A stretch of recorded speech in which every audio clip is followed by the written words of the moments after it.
চরমনাইয়ের এক মুরিদ ভাইকে বলতে শুনলাম, আমাদের শায়েখ 12 তারিখে এমন ফু দিবেন, আমরা নির্বাচনে জয়ী হয়েই যাব। এ ফু দিয়ে ভাই নির্বাচনে জয়ী হওয়া যায় না। নির্বাচনে জয়ী হতে হলে জনগণকে খুশি রাখতে হয়, আর জনগণ থেকে শুধু হাদিয়া গ্রহণ করলেই জনগণ খুশি হয় না। মাঝে মাঝে জনগণকেও টাকা দিয়ে সাহায্য করতে হয়, টাকা দিয়ে পয়সা দিয়ে জনগণের পাশে দাঁড়াতে হয়, কথা দিয়ে মেধা দিয়ে শ্রম দিয়ে জনগণের পাশে দাঁড়াতে হয়।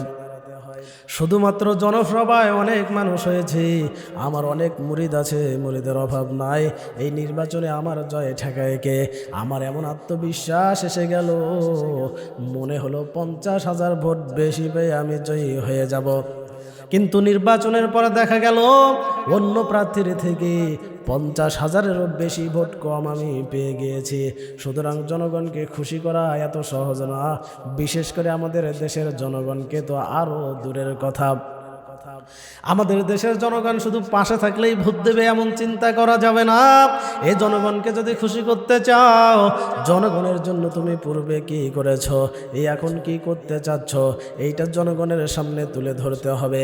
আবার জনগণকে বলতে হবে আগামী দিনে জনগণের জন্য তুমি কি করবে। এমন নিশ্চয়তা যদি জনগণ পায়, জনগণ তোমার পাশে দাঁড়াবে। আর এই ফর্মুলা যদি জনগণের সামনে তুলে ধরতে ব্যর্থ হও, জনগণ পাশে থেকে সরে যাবে।